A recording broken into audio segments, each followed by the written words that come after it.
feeling every bit of January with temps dipping into the 20s today. Snow coming down. Some precipitation. Nothing like cleaning off the car at 2 o'clock in the morning. It is a perfect time to make a delicious stew or chili, and if you are busy like us, the slow cooker is going to be your best friend. Don't we know it? And by the way, January just so happens to be slow cooker month, so we know just the person who's going to help us out on this front. That's right. Diane Henderiks is a chef, nutritionist, and the host of Fresh to Frozen and back on Roku and Amazon Fire TV. She joins us live this morning. Hello and welcome back, Lady Di. Oh, I love seeing you guys. Good to see you. It's so nice to meet you. A Jersey girl. Yes. I was going to say, I'm in with my Jersey girls. You're in a good sandwich right now. Now listen, we spoke to the weather gods. We said make the weather as precarious as possible because it's perfect. We can't have it be one of those 60-degree days in January for a slow cooker recipe. Exactly. Make it really ghastly, and they did. Yeah. And they did. And it's also Taco Tuesday. Oh!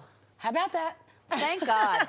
Some more good news on a day like today. And we're making tacos. I love this. There's so much happening here. So, first and foremost, what are the benefits of slow cooking? Oh, what do you think the first one is? You mentioned it in the opening. Ease. Plus, you don't lose it as a registered dietitian, since everything's all in one container and contained, even like nutrients that would leach out into water or the liquid kind of remain in there. So it's healthier for that. Ooh.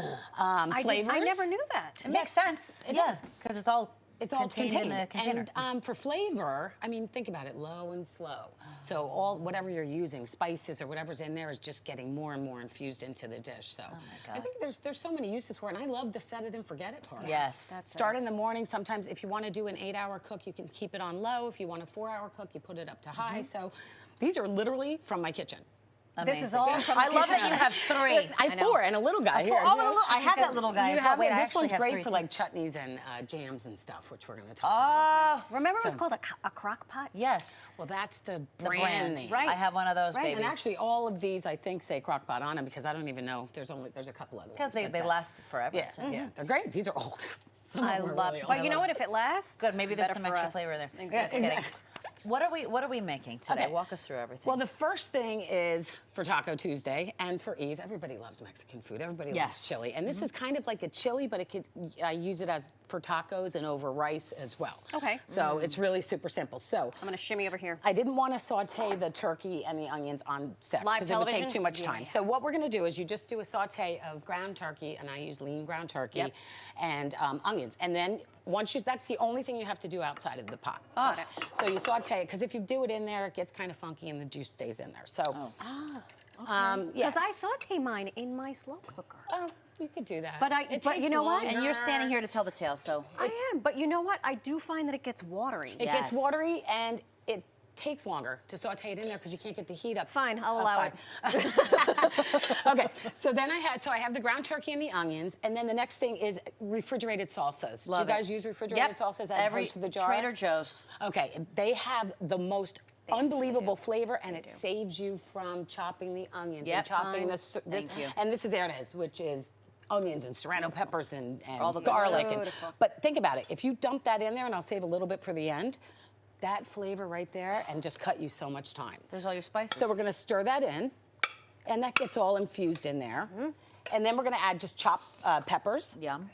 Really good. A little green onion, which I love. Beautiful. A combination of spices. I have salt, chili powder, oregano, and cumin. So I'm just going to kind of sprinkle that over. This is like the quickest, easiest. It really is. Cilantro, some corn. Marisol, you want to do that? Sure. Just dump that right in there. This is all also readily available winter produce right now. Yeah, right? Exactly. Seasonal. You can even use frozen corn if you have it, black beans. And the beauty of this is that you don't have to you really don't have to measure everything. If you want more turkey, add more turkey. If you want more corn, add more corn. Love that. So we're just going to dump all that in there, and then you're just going to cook it. And some of that liquid, the liquid from the salsa is going to come out. The liquid from a little bit from the turkey is going to come out.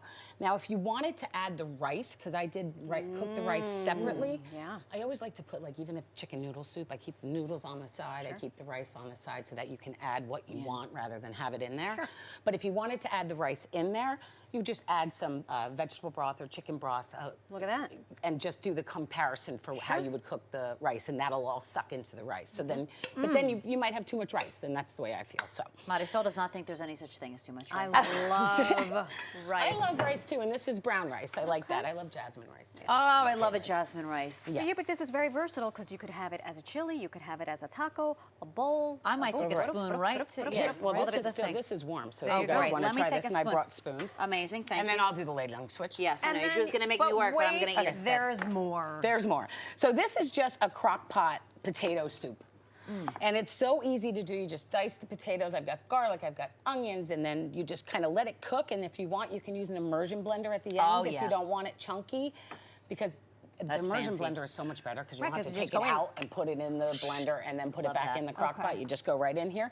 But this, and it's so simple. And again, this is like an 8-hour, but it's really good. But you said it, because I have been a little afraid to make soup in the slow cooker because I thought, oh, do I have to mind it? Do I have to No, keep not checking especially on it? not potato soup, because the longer it cooks, the more flavor gets in there, and I love that. So that's super simple. And then look at this with I some use bacon. low-fat milk. Well, I think you it's know, good bacon. as a dietitian, doesn't mean I can't eat bacon. I love bacon, but it's one of those things where a little bit goes a really long way. So it's just like, you know, it's like a Every pinch. You now don't and need again. a lot. Okay. Fine. All right. Yeah. So that's the soup, and then I use low-fat milk in that too as well. Okay. Okay, we're moving again. And by the way, we're going to post all these recipes. For Yes. you. Have no fear. Okay, so this is really. I'm going to have another bite of this. This is very good. Do you like blue Wait, cheese? never mind. I'm going to have a bite of this. I love blue cheese. Okay, I love blue cheese, and I do, in my catering, I do a lot of one-bite appetizers. So this is a blue cheese with a mixed berry chipotle chutney. And oh, good, I'll keep talking. All right, so this one is really super simple to make. Oh my God, it's so good. And all it is I used frozen mixed berries.